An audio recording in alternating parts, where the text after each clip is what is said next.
পানি খেতে খেতে পেটটা এত বড় হয়ে গেছে।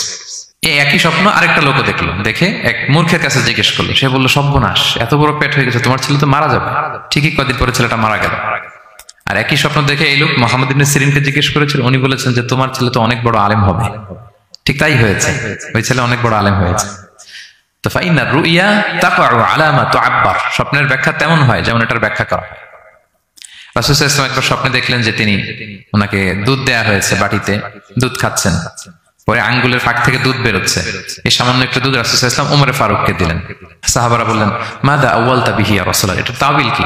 তখন বললেন, আউয়ালতু বিহি আল ইলম, এটা দিয়ে আমি জ্ঞান বুঝিয়েছি, মানে উমরে ফারুকের আল্লাহ তাআলা অনেক জ্ঞান দিবে। স্বপ্নে কেউ দুধ খাচ্ছেন, এটা আপনার জ্ঞানের প্রতীক। রাসূল সাল্লাল্লাহু আলাইহি ওয়াসাল্লাম স্বপ্নে দেখলেন লোকজন দাঁড়ানো, কারো গায়ের জামা এতটুকু, কারো এতটুকু, কারো হাঁটু পর্যন্ত, আর উমরে ফারুক জামা একেবারে টেনে হিচড়ে যাচ্ছে। সাহাবারা বললেন, মাদা আউয়ালতু বিহি ইয়া রাসূলুল্লাহ, এই স্বপ্নের তাওয়িল কি, ব্যাখ্যা কি? রাসূল সাল্লাল্লাহু আলাইহি ওয়াসাল্লাম বললেন, আউয়ালতু বিহি আদ-দীন আত-তাকওয়া, এটা দ্বারা আমি দিনদারি বুঝিয়েছি, মানে উমরে ফারুকের দিনদারি অনেক বেশি। স্বপ্নে কেউ ছোট জামা দেখলে তার দিনদারি কমতেছে, এটার একটা আলামত। তো এই জন্য হুট করে স্বপ্নের কথা কাউকে শেয়ার করতে নেই। রাসূল সাল্লাল্লাহু আলাইহি ওয়াসাল্লাম ফজরের সালাতের পরে মসজিদে নববীতে সালাম ফিরিয়ে সাহাবাদের দিকে মুখ ফিরিয়ে বসতেন, তাসবিহ পড়তেন, এরপর জিজ্ঞেস করতেন, হাল রাআ আহাদুম মিনকুম আল বারিহাতা রুইয়া, গত রাতে কেউ কোনো স্বপ্ন টপ্ন দেখেছে নাকি? তো তখন সাহাবারা এই স্বপ্ন বলতেন, রাসূল সাল্লাল্লাহু আলাইহি ওয়াসাল্লাম ব্যাখ্যা করতেন। সুবহানাল্লাহ, কত সৌভাগ্যবান ছিলেন তারা। তাহলে স্বপ্ন বলা যাবে নাকি কাউকে?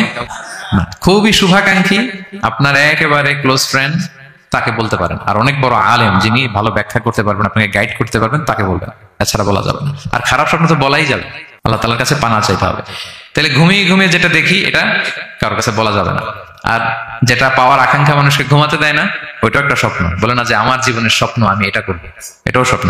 এই ভিশনও শেয়ার করা যাবে না কারোর সাথে। আপনারা তো ব্যবসায়ী মানুষ, টিপস শিখাই দেয় কিছু। বিশাল বড় একটা কিছু প্রজেক্ট নিছেন, শুরু করার আগে আপনি বলে ফেলছেন, শেষ, আর এটা হবে না। দেখবেন যে এখান থেকে কনস্পিরেসি, ওইখান থেকে শত্রুতা, ওইদিকে এটা করছে ওইটা করছে, আপনি আর আগাতেই পারবেন না। দুঃখজনক হলেও সত্য, আমরা বাংলাদেশিরা তো এগুলোতে অভ্যস্ত। সবার মধ্যে কম বেশি জেলাসি কাজ করে ন্যাচারালি, আমাদের বাংলাদেশিদের এটা আরো বেশি। আমি আমার প্রায় আলোচনাতে বলি যে আমাদের জাতীয় খেলা হাডুডু হওয়ার কারণ হচ্ছে এই খেলার ধরনটাই এমন, একজন সামনে যেতে চায়, 10 জন পা ধরে পিছনে টানতে চায়। তা আপনি আপনার ভিশন শেয়ার করলে বিপদে পড়ে যাবেন।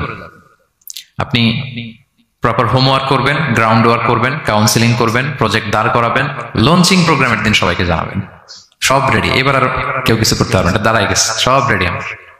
লঞ্চিং জাস্ট একটা ফর্মালিটিস, তারপরে আমার কাজ শুরু হবে। কিন্তু আপনি আগেই যদি সবাইকে জানায় ফেলেন, হবে এটা? স্বপ্ন শেয়ার করতে নেই।